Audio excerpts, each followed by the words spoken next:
सबसे ज़्यादा मुश्किल क्या है बिहार चुनाव में इस बार? अभी तो एसआईआर चल रहा है। जैसे मैं दिल्ली में रहता हूँ अब, तो हाँ, मैंने बहुत बिहार बहुत के बहुत अच्छा सवाल है। वोट नहीं करता तो हूँ। फरवरी में नया लिस्ट क्यों आया था? नीतीश कुमार जिस तरीके से बात कर रहे हैं, उनके पास कुछ नया नहीं है बातचीत करने के लिए, या फिर आपकी बातों का काउंटर नहीं।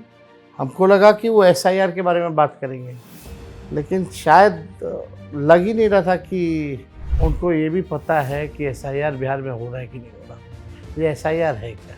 पर ऐसा तो नहीं कि आप लोगों ने मिल के देखिए, प्लान किया हो कि इनकी छवि को एकदम ऐसे बता देते हैं कि इनका दिमाग अब काम ही नहीं कर रहा है। चाहिए ऐसा होता तो हम सबके साथ करते, नरेंद्र मोदी जी के साथ करते। उनके नेता कह रहे हैं कि ये बहुत बड़ा प्रोपेगेंडा है। जैसे राहुल गांधी को एक अलग छवि में बनाया गया, वैसे नीतीश कुमार की छवि को धूमिल उनके करने की नेता कोशिश। नहीं, वो बीजेपी के भेजे हुए नेता हैं जो उनके दल में हैं। आज भी जंगल राज की ही बात कर रहे थे। वो जो कह रहा हूँ अपना कहते हैं, अब बिहार की जनता अब समझ चुकी है। आपने 2020 में आरजेडी को बिहार की सबसे बड़ी पार्टी के रूप में इस्टेब्लिश किया, लेकिन 2024 में आप मात्र सिर्फ 4 सीट जीत पाते हैं। हाँ, आखिरी मौके पे उस समय हम लोगों ने इंडिया अलायंस बनाया था, नीतीश जी हम लोग साथ में थे। लास्ट में धोखा खाना पड़ा। क्या फिर मौका दोगे? हम तो बोल रहे हैं अब योग नहीं है। पेपर लीक कैसे होता है? आप कार्रवाई नहीं कीजिएगा, बेईमान अधिकारी को बैठाइएगा, वो बेईमानी करता रहेगा, आप आँख मूंद करके सोए रहिएगा तो पेपर लीक होगा। कितनी बार हुआ? कितनी ही बार हो गया, कम से कम 7-8 सम्राट बार तो चौधरी हम बोलते लोगों ने पेपर 5 साल लीक में देख हुआ ही लिया। नहीं। बिहार में बाढ़ प्रबंधन का कोई खास व्यवस्था नहीं है। जब बिहार में एक तरफ बाढ़ होता है तो शायद दूसरी तरफ सुखाड़ होता है। पानी जो नेपाल से जो लोग छोड़ते हैं, उसके बाद जो है ये भयावक जो रूप जो है बाढ़ लेती है। It's international issue. अब चंद्रबाबू नायडू जाते हैं, पैकेज ले आते हैं, वो चाहते हैं कुछ करा लेते हैं, लेकिन हमारा सीएम जो है कुछ नहीं कर पाता। जबकि मजबूत स्थिति में तो ये लोग भी हैं। तो आप समझ जाइए। आज भी इतने साल गुजरने के बाद जब बिहार में कोई दूसरी पार्टी है, उसमें भी अगर आंकड़े देखें तो कहीं ना कहीं आपकी सरकार से ज़्यादा आंकड़े खराब हैं, आपराधिक। एक आध इंसिडेंट को इतना हाईलाइट करके, प्रोपेगेंडा बना करके, मूवीज़ बना करके एक परसेप्शन जो है वो क्रिएट किया गया। लालू जी और राबड़ी जी और आज के ज़माने में यही फ़र्क है कि विपक्ष की बातें पहले पन्ने में आती थी, आज विपक्ष की बातें विलुप्त हो चुकी हैं अखबारों से। क्या आप मानते हैं कि मीडिया मैनेजमेंट करने में आप फेल हैं? उस समय मीडिया मैनेजमेंट, उस समय स्वतंत्र था मीडिया।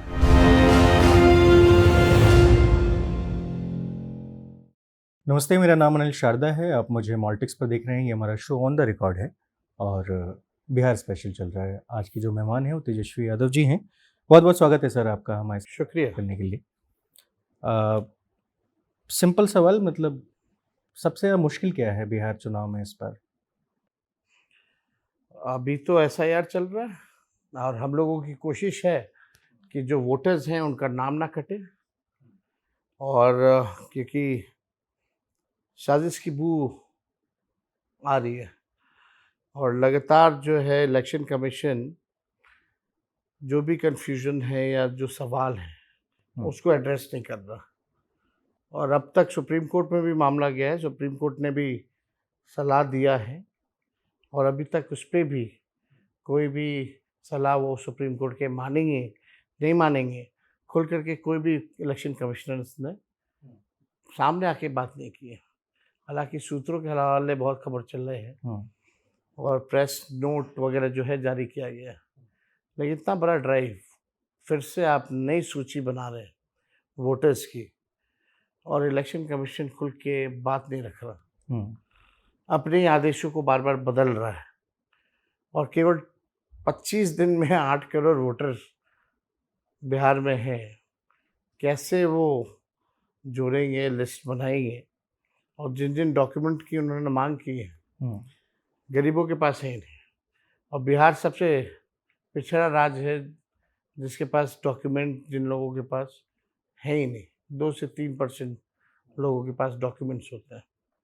जो रिपोर्ट्स में आए हैं, जो फैक्ट्स है, 4.5 करोड़ बिहार के लोग पलायन कर दूसरे राज्यों में, उनका कैसे करेंगे ये? और गाइडलाइन में भी लिखा है फिजिकल होना चाहिए। बेलोस का आपने काम देखा ही होगा कि खुद ही अंगूठा मारना, खुद ही साइन करके अपलोड करना, लोगों को पता भी नहीं उनका हो गया है कि नहीं हुआ है, कोई आपको रिसिप्ट नहीं मिल रहा, तो गाइडलाइंस जितने थे उसका भी उल्लंघन हो रहा। तो लोकतंत्र की जननी बिहार है और लोकतंत्र को यहीं से समाप्त किया जाएगा। सबसे बड़ी तो चुनौती यही है हम लोगों के सामने पर कि लोकतंत्र को बचाया जाए। कहा जा रहा है कि कहीं जोड़ा जा रहा है, कहीं घटाया जा रहा है। अब तो देखिए यही हो रहा महाराष्ट्र है। में जोड़ा गया। अब तो साफ तौर पे यही है कि बीजेपी के इशारे पे ही इलेक्शन कमीशन अब काम कर रहा है।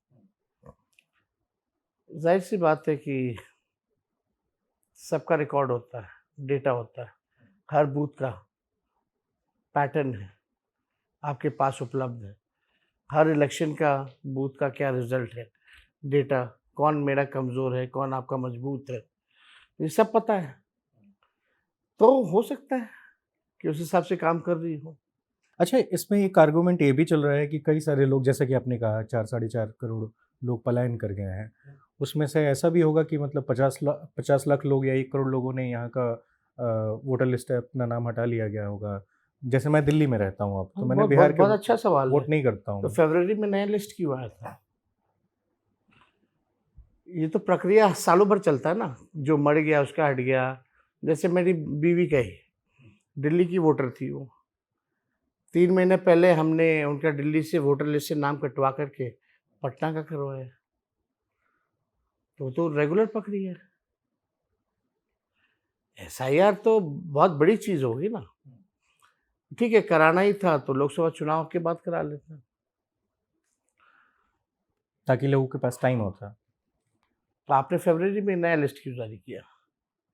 और अचानक से इस महीने जब 2 महीने बचे हैं, तो आप इतना बड़ा प्रोसेस शुरू कर रहे हैं। और वो भी जहाँ इलेक्शन हुआ, पूरे देश भर में करते हैं। यही चीज़, क्योंकि बिहार एक ऐसा स्टेट है जहाँ इस साल चुनाव है, और कोई स्टेट में तो है नहीं शायद। ट्रू। तो वहाँ क्यों नहीं करा रहे हैं?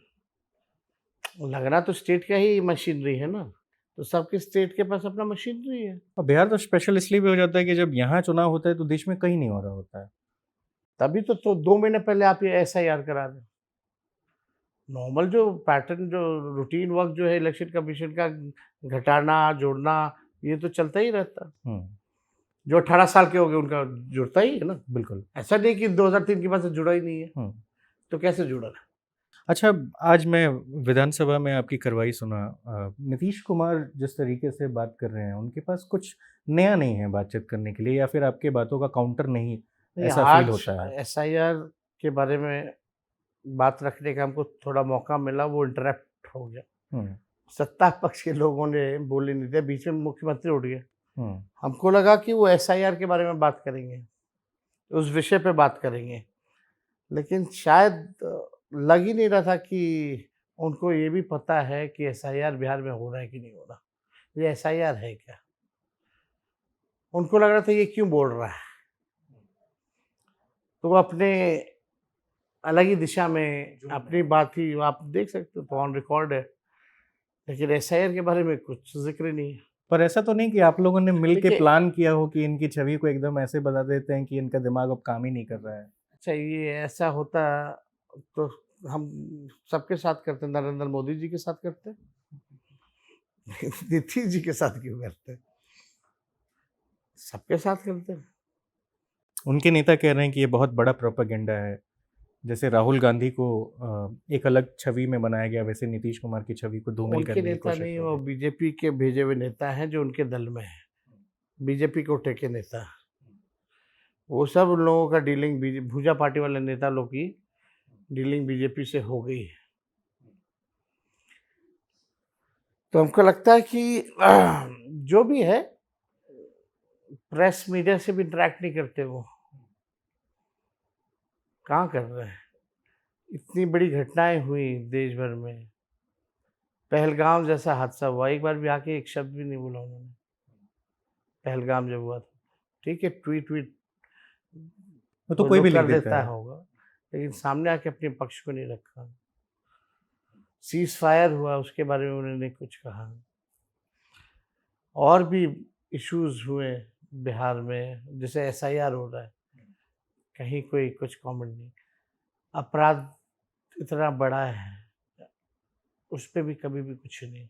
आज भी जंगल राज की ही बात कर रहे थे। उनको अभी का कुछ पता ही नहीं होगा। उनको जो कहना वो अपना कहते हैं। अब बिहार की जनता अब समझ चुकी है। बिहार की लेकिन स्थिति जो क्या है इस स्थिति जो समय? देख के यही लगा कि अब बिहार चलाने के योग्य नहीं रह गए नीतीश जी। देखिए, मेरा पूरा सम्मान है, रिस्पेक्ट है, और बहुत सहानुभूति भी हम रखते हैं उनसे, उनकी स्थिति को देखते हुए। लेकिन ये सवाल है कि अब 14 करोड़ लोगों की ज़िंदगी इनके हाथों में सुरक्षित नहीं है। आपने 2020 में आरजेडी को बिहार की सबसे बड़ी पार्टी के रूप में एस्टेब्लिश किया, लेकिन 2024 में आप मात्र सिर्फ 4 सीट जीत पाते हैं। ईबीसी वोट बैंक के जो आंकड़े आते हैं उसमें से 36% जो हैं वो बीजेपी या एनडीए को जाता है। इस कंडीशन में आपको कैसे लगता है कि आप इस बार बिहार जीत पाएंगे, लेकिन या उन वोट बैंक को अपने साथ कनेक्ट करने के लिए लोकसभा क्या का करेंगे आप? चुनाव नेशनल इश्यूज पे होता है, वो अलग ही इशू रहता है। विधानसभा का मोर लोकलाइज्ड इलेक्शन रहता है ना। तभी 19 में हम तो एक भी सीट नहीं जीते थे, तो 20 में सबसे बड़ी पार्टी कैसे बन गई? और मात्र 12,000 का ही डिफरेंस था दोनों गठबंधन के, तो यानी सब लोगों ने वोट दिया। तो देखिए, दूसरा चुनाव होता है। और 24 में अगर आप देखें तो हम 4 सीट जीते, और जो वोट परसेंटेज जो है हमारे काफ़ी बढ़े, तो पहले से बेटर हुआ है। हाँ, आखिरी मौके पे उस समय हम लोगों ने इंडिया अलायंस बनाया था, नीतीश जी हम लोग साथ में थे। लास्ट में धोखा खाना पड़ा एकदम चुनाव से ठीक इमीडिएट पहले, तो उसका भी असर रहा। लेकिन हमारी जो स्ट्रैटेजी थी वो तो कारगर थी। क्या फिर मौका दोगे किनको? उन्हीं को, नीतीश जी को? हम तो बोल रहे हैं अब योग नहीं है। नहीं, आप योग्य एक नहीं है उम्र कह रहे हो हैं। गया ना, हाँ। एक उम्र हो गया। अब एक उम्र के बाद हमको नहीं लगता कि अब वो स्थिति में भी हैं जहां उनको ये भी पता, वो नाम भी नहीं बता सकते अपने दोनों डिप्टी सीएम का, या मंत्रियों का नाम बता दें और कौन कौन सा विभाग किस मंत्री के पास है ये बता दें, ये भी नहीं बता सकते। तो ऐसे स्थिति में सहानुभूति होती है, लेकिन अब उनके राह अलग है, हमारे राह अलग है। नहीं, लेकिन मुझे ऐसा लगता है कि कहीं दोबारा मौका मिला, आप लोगों ने कहा कि ठीक है आइए गठबंधन कर लीजिए, वो तो फिर गलत हो जाएगा। नहीं, कोई ऐसा सवाल। अब नीतीश जी तो वैसे भी इनका आखिरी चुनाव है, भविष्य तो अब जदयू का है ही नहीं। अपने बेटे को इंट्रोड्यूस तो कर रहे हैं वो। अब वो कर रहे हैं या कौन करने नहीं दे रहा है, इसका जवाब तो वही देंगे। हम्म। मीडिया में दिख तो रहे थोड़ा बड़ा, लेकिन खुल करके आ नहीं पा रहे हैं, तो उसका जवाब तो हम नहीं दे पाएंगे। हम्म। अब वो करेंगे नहीं करेंगे तो उनका निर्णय है, ट्रू। या उनको कोई रोक रहा है, बेटे को नहीं आने देना चाह रहा है, या बेटा आना चाह रहे हैं, इस पे हम कैसे जवाब दे सकते हैं? ये बात भी तो वही कहेंगे। अच्छा, एक और चीज़ बताइए, मैं समझने की कोशिश कर रहा हूँ कि मान लीजिए अभी 2 गठबंधन हुआ करते थे, बड़ी पार्टियाँ जो एक दूसरे के खिलाफ चुनाव लड़ती थी। अब एक और पार्टी है जनसुराज, प्रशांत किशोर लगातार लगे हुए हैं। कितना मुश्किल और आसान लगता है आपको ये चुनाव एक तीसरे पार्टी के आने से? कितना और पार्टी बना है बिहार में, हर चुनाव के समय बहुत पार्टियां बनती हैं। हम्म। अच्छी बात है, यही हमारे लोकतंत्र की खूबसूरती है। हम्म। अभी सीजन है। क्या आप लोग इजी गोइंग जाने देना चाहते बार हैं बार इस बार मामले देखिए, को? कई ऐसी पार्टियां होती हैं भाई, चुनाव के बाद कहाँ दिखेगी नहीं दिखेगी वो आप भी ढूंढिएगा, माइक्रो स्कोप लगा स्कोप के। लगा करके नहीं मिलने वाले लोग। हम्म। ये चुनाव का सीजन है, लोग पार्टी बनाता है, लोग अपना देख रहे हैं।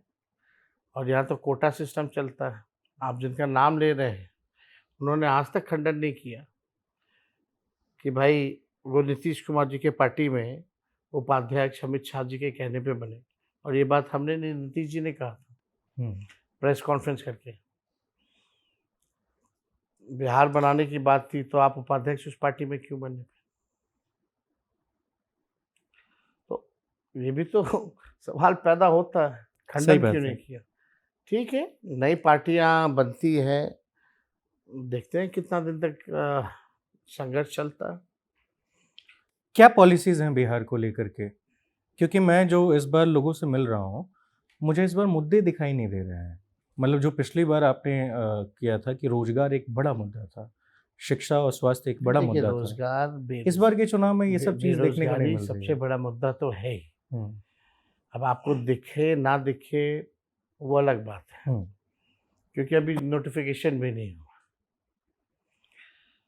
बात यह है कि जो बेसिक नीड है लोगों का क्या है?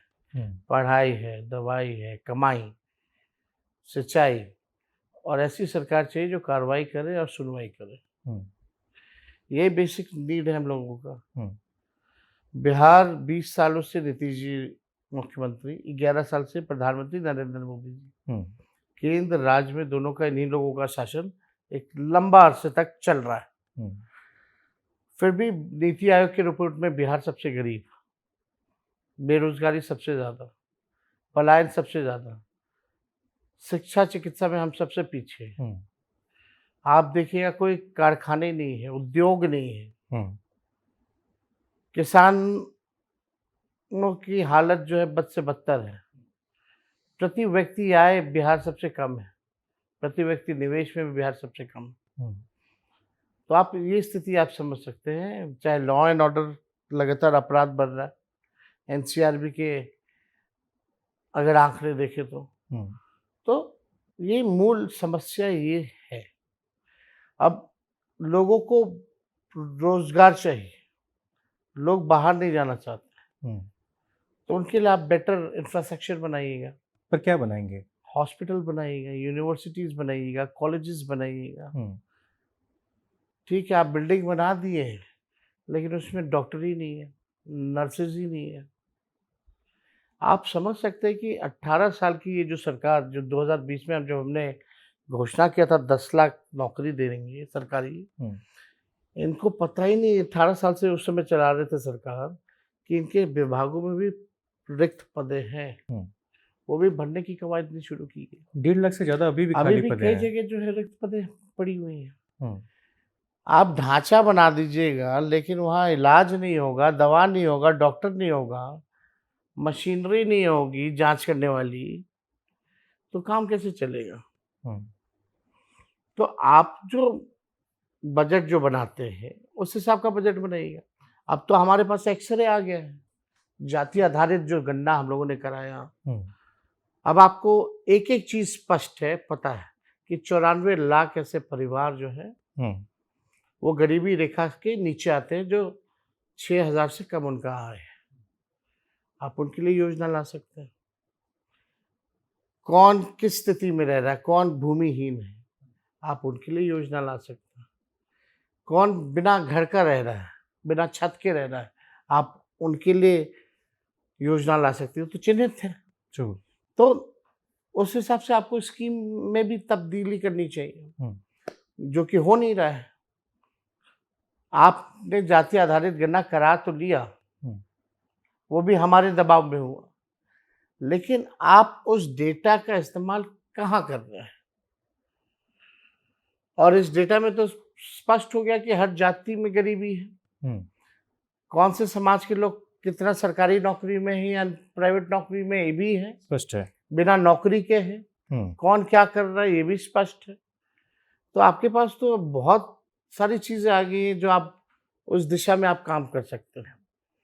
देखिए, विज़न होना चाहिए। सरकार, मौजूदा सरकार के पास कोई विज़न नहीं। हुँ, प्रधानमंत्री जी आएँगे चुनाव के समय, 100 करोड़ रुपया खर्च होता है एक बार आते हो तो, उनकी एक विज़िट पे। एक विज़िट पे।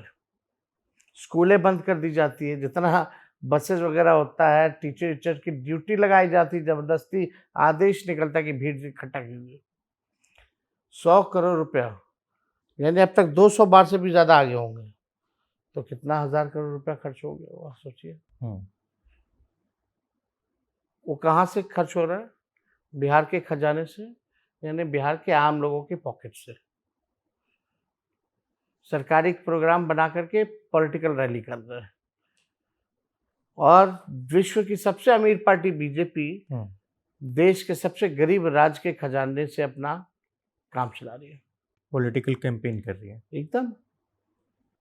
कितना 1000 करोड़ रुपया जो मोदी जी के रैली में जो खर्चा हुआ, हम्म, वो गरीबों में अगर बढ़ जाता, उनके लिए अलग स्कीम ला करके भूमिहीनों को भूमि दिला दी गई होती, पक्का मकान लोगों को दिला दिया गया होता, रोजगार के लिए भत्ता दे दिया गया होता, या लोन वेव ऑफ कर दिया गया होता, तो कितना बढ़िया था। तो गरीबों की इनको चिंता नहीं है, इनको अपनी चिंता है। अच्छी बात है, चुनाव में आएंगे, बारिश का मौसम है, जुमलों की बारिश होगी, अभी भरपूर मोतिहारी को होगी। मुंबई बनाने का कुछ प्लान आया है। मोतिहारी आए थे 2014 में, 15 में, 16 में, 3 बार आए। तीनों अभी बार रिसेंट बोले 18 कि भी है। चीनी मिल चालू कर देंगे, चीनी मिल चालू कर देंगे। 24 में भी आए। 11 साल रहते हुए प्रधानमंत्री एक चीनी मिल नहीं चालू कर पाए। जब तेजस्वी 17 महीने था तो सीतामढ़ी का रीगा का चीनी मिल जो है हमने चालू कराया। तो इनके पास पैशन नहीं है, मेरे पास अनडाइंग पैशन है। आपको याद है मढ़ौरा चीनी मिल के लिए 2014 में पहली बार उन्होंने कहा था कि यहाँ पे अगर मैं दोबारा आऊंगा तो क्या क्या नहीं बोला था। नहीं, 2014 वाला आप इसलिए याद बोले है। ना, वो तो बोले थे कि हवाई चप्पल वाला को हवाई सफर कराएंगे। एयर टिकट देख लीजिए पटना दिल्ली का कितना होता है, भयंकर है। और छठ में तो 25,000 से नीचे समझ है ही जाइए नहीं। क्या स्थिति है, क्या हो रहा है। अब तो छोड़िए, हवाई चप्पल वाला ट्रेन में चढ़ने से डर लगता है उनको। कितना रेलवे का किराया बढ़ गया, सब चीज प्राइवेटाइज कर दिया गया, और हर बजट में ये लोग किराया बढ़ाते हैं। तो गरीबों के लिए ये सरकार है ही नहीं। आप देखिएगा, बिहार में लोग जो हैं परेशान हो चुके हैं इस मौजूदा सरकार से। मुझे एक चीज़ बताइए कि आप तो सरकार सिस्टम में रहे हैं, डेप्यूटी सीएम रहे हैं, ऑलमोस्ट सरकार का जो प्रोसेस है वो आपके हाथ के नीचे से होके गुजरता है, आपको पता होगा। पेपर लीक कैसे होता है? आप कार्रवाई नहीं कीजिएगा, बेईमान अधिकारी को बैठाइएगा, और बेईमानी करता रहेगा, आप आंख मूंद करके सोए रहिएगा तो पेपर लीक होगा। और बिहार में ही आपकी नजर है बेईमानी है, बेईमान को सजा दो, कार्रवाई करो, हटाओ उसको, ईमानदार को जगह पे लाओ। जो परफॉर्मेंस जिसका अच्छा है, जिस अधिकारी को परफॉर्मेंस बेस्ड ट्रांसफर पोस्टिंग होनी चाहिए, जिम्मेवारियां मिलनी चाहिए। इस सरकार में परफॉर्मेंस बेस्ड नहीं, चढ़ावा भेंट करके ट्रांसफर पोस्टिंग होती है। छोटे से चपरासी से लेकर के बड़े IAS IPS का, जब तक चढ़ावा नहीं चढ़ता तब तक काम नहीं होता। आप ब्लॉक चले जाइए, थाना चले जाइए, बिना घूस लिए हुए कोई काम नहीं होना। पेपर लीक हुआ, आप कितनी बार हुआ? कितनी ही बार हो गया, कम से कम 7-8 सम्राट बार तो चौधरी हम बोलते लोगों ने पेपर पार्सल लीक में देख हुआ ही लिया। नहीं है, डिप्टी सीएम इनके, तो रद्द क्यों होता परीक्षा? आप समझ रहे हैं, वो तो मानते ही नहीं पेपर लीक हुआ। तो ऐसे लोग अगर बैठेंगे तो क्या कार्रवाई करेंगे, आप बताओ। आपको लगता है ये पेपर लीक रोकेंगे? जो मानता ही नहीं कि पेपर लीक हुआ, वो क्या पेपर लीक रोकेगा? लेकिन हम 17 महीने थे, तो बताइए, टाइम बाउंडिंग के अंदर हम लोगों ने नौकरियां दी, परीक्षा कराया without paper leak. Time bounding 4 महीने में, आज विज्ञापन छपा, 4 महीने के बाद आपके हाथ में हम लोग नियुक्ति पत्र बांट रहे हैं। उस नियुक्ति पत्र को जैसे आप कहते हैं कि मैंने 5 लाख रोजगार दिया लोगों को और 3 लाख प्रतिबद्ध किए, लेकिन प्रॉब्लम ये है कि जेडीयू आरोप लगाती है आप पर कि आप क्रेडिट चोरी करते हैं, ये उनकी पॉलिसी हम थी। कहाँ चोरी कर रहे हैं, हम थे सरकार में ना। शिक्षा मंत्रालय किसके पास था? RJD के पास ही था ना। प्रस्ताव कौन बनाता है? बना लेते भाई, उनके भी तो मंत्री लगातार शिक्षा विभाग जदयू के पास रहा 20 सालों से, तो लोग क्यों नहीं बनाए? बनाता हूँ। 20 में सबसे पहली बार 10 लाख नौकरी देने का किसके मुंह से आप लोग सुने थे, ये जनता सुनी थी? उस समय तो हमको लगता है नीतीश जी कहते थे असंभव है, कहाँ से लाएगा, अपने बाप के पास से पैसा लगेगा, नहीं हो सकता। निर्मला सीतारमण जो आपकी फाइनेंस मिनिस्टर जो है लेडी, वो आई थी, बोली थी हम 19 लाख रोजगार देंगे। क्या हुआ 19 लाख रोजगार में? कुछ नहीं, कोई अकाउंटेबिलिटी है ही नहीं। एक चीज और बेहद ज़रूरी हो जाती है। आप तो नए हैं, युवा हैं और बिहार की राजनीति में 2015 से कंटिन्यूअसली आप एक्टिव हैं। बिहार के डेवलपमेंट के लिए क्या ज़रूरी है? क्योंकि जब आपके सीएम से पूछा जाता है तो वो कहते हैं कि Bihar is a landlocked state. अब लैंडलॉक्ड स्टेट में हम क्या डेवलपमेंट के लिए कर पाएँगे? क्योंकि पॉलिटिकल पार्टियाँ तो ये हमेशा से कहती मुख्यमंत्री रहती जी हैं का कि आपने हमारी वीडियो भी सरकार देखा आएगी। होगा कि भाई लैंडलॉक्ड स्टेट है हुँ, तो हम कुछ नहीं, बट लैंडलॉक्ड स्टेट तो हरियाणा भी है, पंजाब भी है, ट्रू। मध्य प्रदेश भी है, हुँ, राजस्थान भी है, पर यहाँ पे बेरोज़गारी दर के दिल्ली भी आंकड़े है, तो सेंट्रल से भी ज़्यादा बुरे हैं। दिल्ली भी लैंडलॉक्ड स्टेट है। हुँ, तो देखिए, आप सही जगह पैसा खर्च कीजिए और सही जगह पहुंचाइए, हुँ, तभी डेवलपमेंट हो सकता है। आपने एक बार भी नीतीश कुमार जी को प्रयास करते हुए देखा है कोई इंडस्ट्री लाने में, कोई निवेश लाने में, कहीं भाग रहे हो, दौड़ रहे हो? हुँ।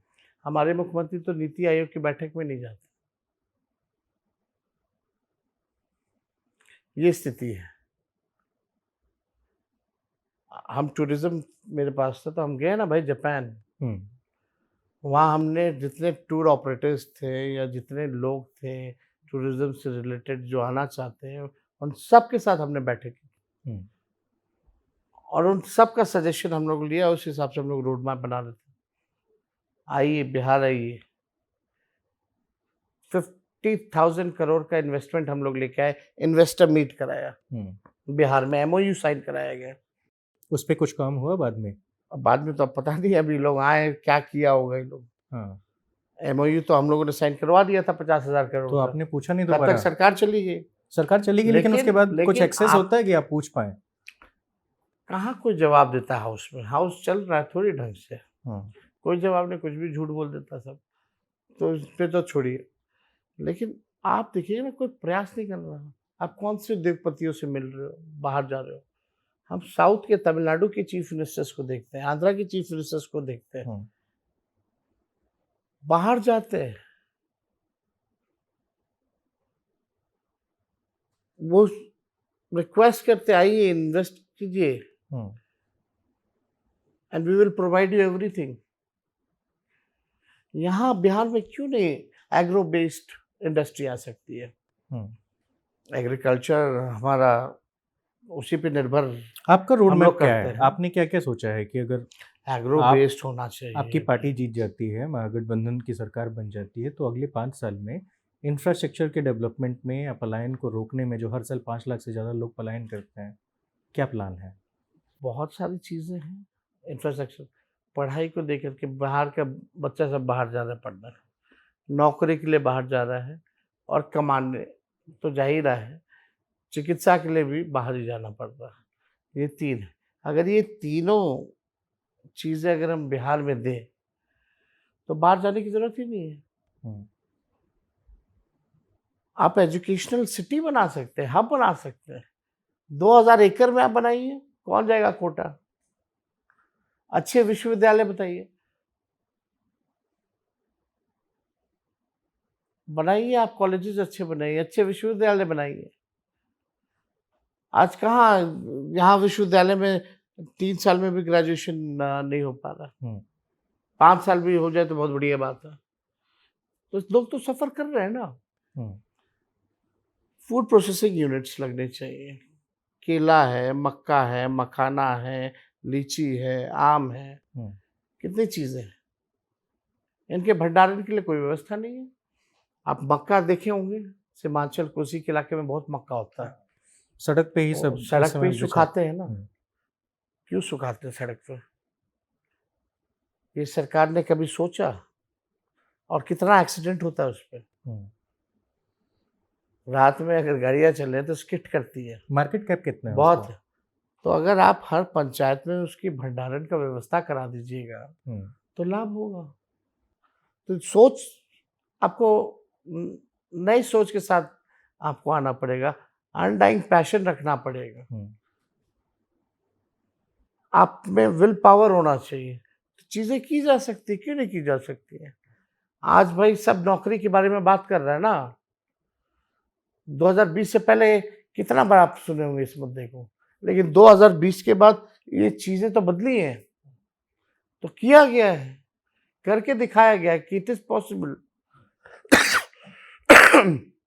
7 डायरेक्ट फ्लाइट्स हैं आपके बैंगलोर के लिए, दिल्ली, पुणे के लिए। भर भर के लोग जो है आईटी के बच्चे हमारे सब दूसरे लेकिन शहर सब जा बाहर रहे जा रहे हैं। हैं। आप यहाँ SCZ क्यों नहीं लगा सकते, IT पार्क क्यों नहीं लगा सकते, डेटा सेंटर्स क्यों नहीं खोल सकते? यहाँ भी किया जा सकता है, लेकिन कोई कोशिश करे तब तो।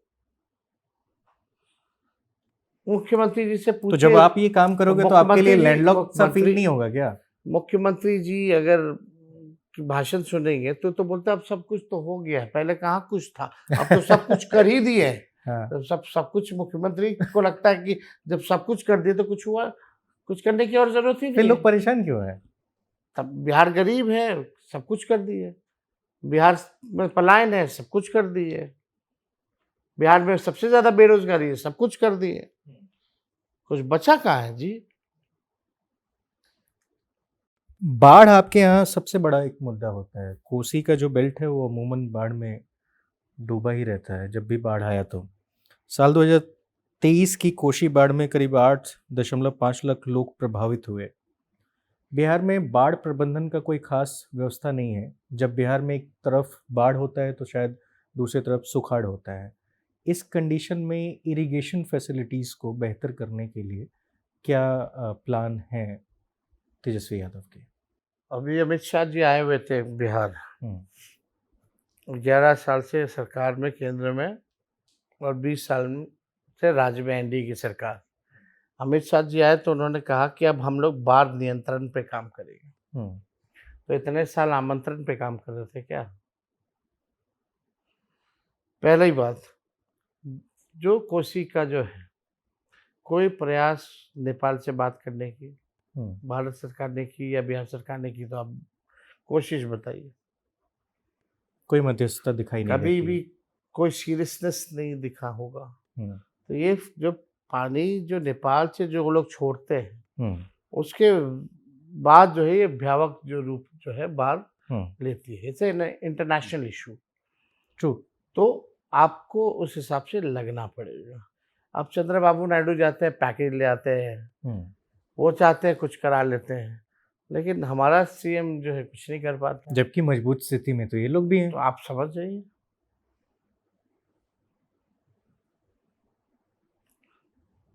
तो आपको तो बाढ़ को लेके आपको वो करना ही पड़ेगा।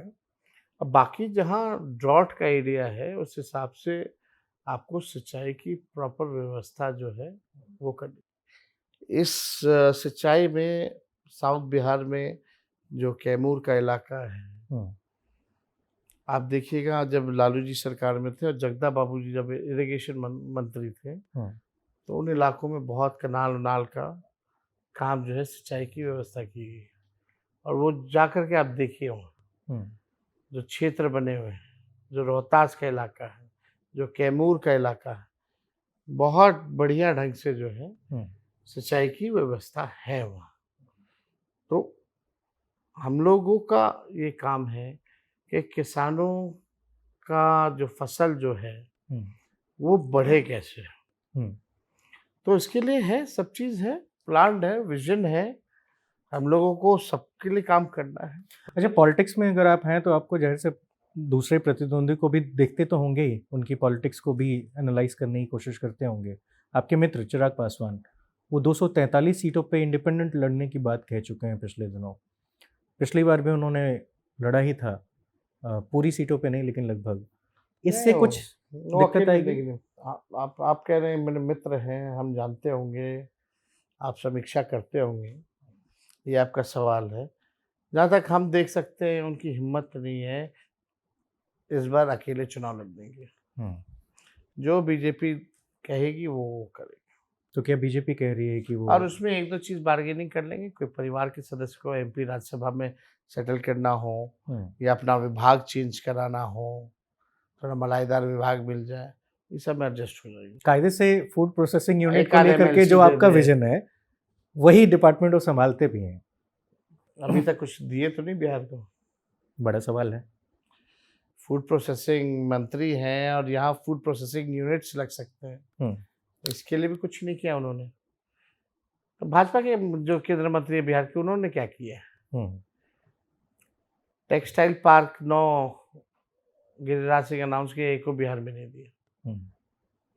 तो इन लोग तो खाली कहने के लिए है और हम लोग को गाली देने के लिए लोग हैं। काम इन लोगों से तो होता थोड़ी है। एक भी केंद्र मंत्री की हिम्मत नहीं है भाजपा के जो प्रेस कॉन्फ्रेंस कर सके। डेप्यूटी सीएम को भी नहीं। डेप्यूटी सीएम का तो अपना स्टेट का मैटर है, उन लोग को तो इसलिए प्रेस कॉन्फ्रेंस का अनुमति है कि हम लोग को गाली दें अपने विभाग के बारे में। केंद्र मंत्री विभाग के बारे में, अपने काम के बारे में ने कभी देखे भी नहीं होंगे। केवल एक आध मंत्री को अगर छोड़ दे, नितिन गडकरी जी को, तो हमको नहीं लगता और कोई ऐसा। You like Nitin Gadkari? देखिए, नितिन गडकरी जी काम करते हैं और जो काम करता है उसकी सराहना करनी चाहिए।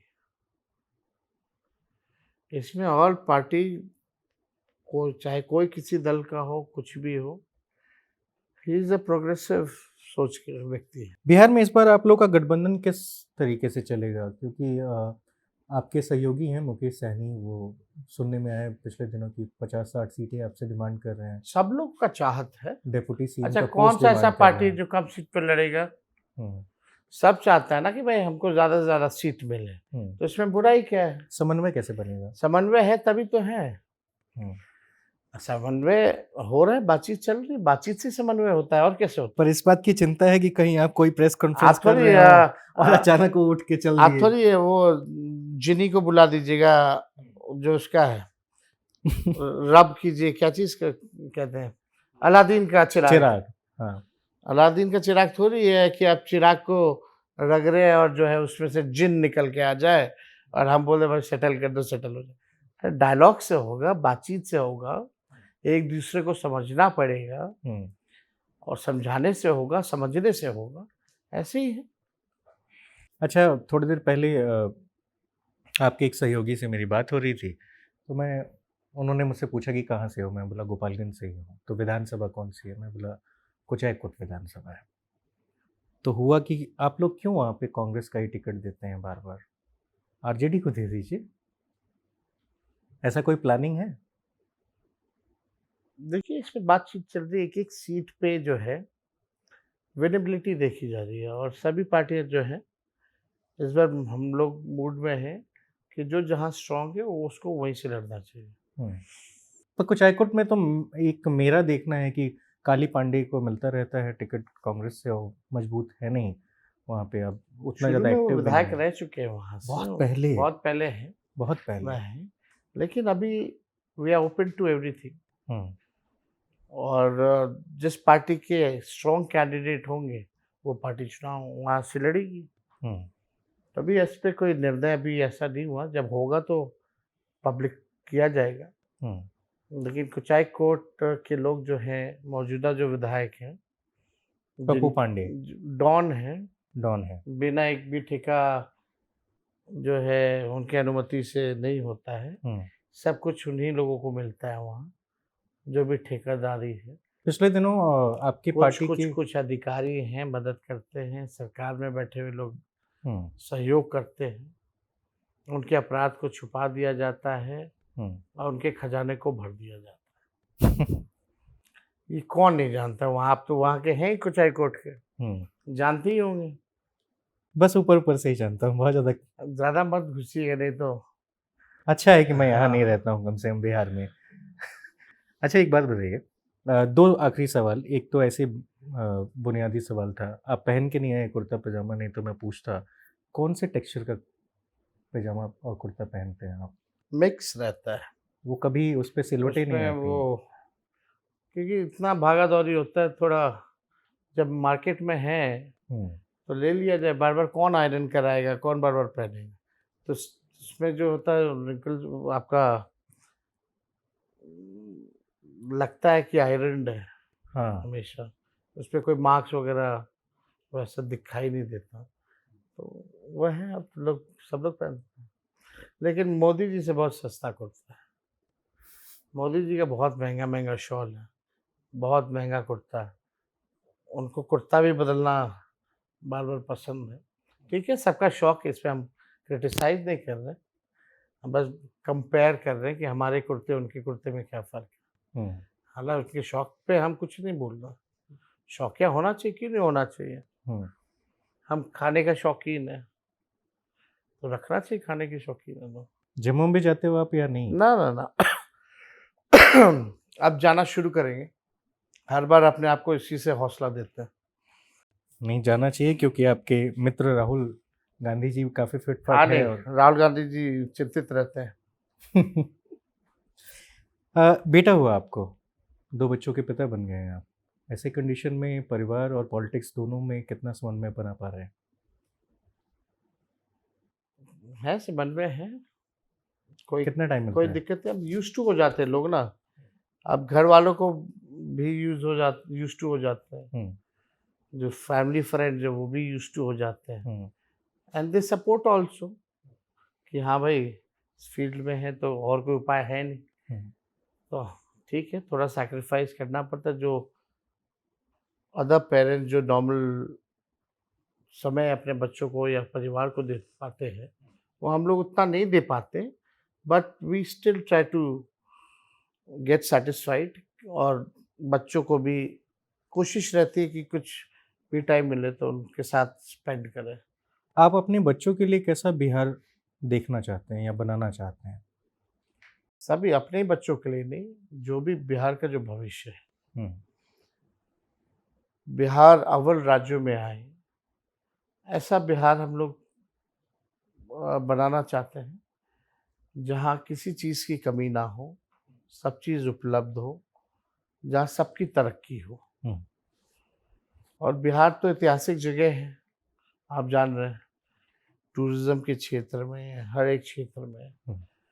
हम लोग भी ऐसा बिहार बनाना चाहते हैं कि यूके से, यूएस से, ऑस्ट्रेलिया से लोग बिहार आए घूमने के लिए, और सिर्फ एक दिन में घूम फिर के ना चले जाए, लंबा रहे, ऐसा बिहार बनाना चाहते हैं। एक आखिरी सवाल, अ, मीडिया जिस तरीके से अ, आपके पिता या फिर माताजी के कार्यकाल को देखती है, पोर्ट्रे करती है, आज भी इतने साल गुजरने के बाद जब बिहार में कोई दूसरी पार्टी है, उसमें भी अगर आंकड़े देखें तो कहीं न कहीं आपकी सरकार से ज़्यादा आंकड़े अपरा खराब हैं, आपराधिक, जब महिलाओं के प्रति या जब फिर किसी भी इसमें एक तरीके चीज़ से। और आप देखिएगा, हुँ, जब लालू जी या राबड़ी जी मुख्यमंत्री थे, हुँ, तो बिहार और झारखंड एक साथ था, यानी क्षेत्रफल में भी बहुत बड़ा था और पॉपुलेशन में भी बड़ा था, फिर भी अपराध में आज के दिनों से वो कम होता था। एक आध इंसिडेंट को इतना हाईलाइट करके, प्रोपेगेंडा बना करके, मूवीज़ बना करके एक परसेप्शन जो है वो क्रिएट किया गया कि बिहार सुरक्षित नहीं है। जो लोग कहते हैं कि हम निकल नहीं पाते, कोई नहीं निकलता था, तो बोलने वाला कैसे निकलता था? आपको नहीं और लगता है बोलने कि वाला इतना सुरक्षित कैसे हो गया? लालू जी और राबड़ी जी और आज के ज़माने में यही फ़र्क है कि विपक्ष की बातें पहले पन्ने में आती थी, आज विपक्ष की बातें विलुप्त हो चुकी हैं अखबारों से। क्या आप मानते हैं कि मीडिया मैनेजमेंट करने में आप फेल हैं? उस समय मीडिया मैनेजमेंट, उस समय स्वतंत्र था मीडिया, हुँ, और हम मीडिया को क्यों मैनेज करें? भाई हम काम अच्छा करेंगे तो मीडिया सराहेगी, नहीं करेंगे तो नहीं सराहेगी। पर भाई तो पूरे देश मीडिया को, में जो मेरा पैटर्न आप मानना देख है, रहे हैं। मेरा जो लॉजिक है, मेरा जो आइडिया है कि मीडिया को स्वतंत्र रहना चाहिए।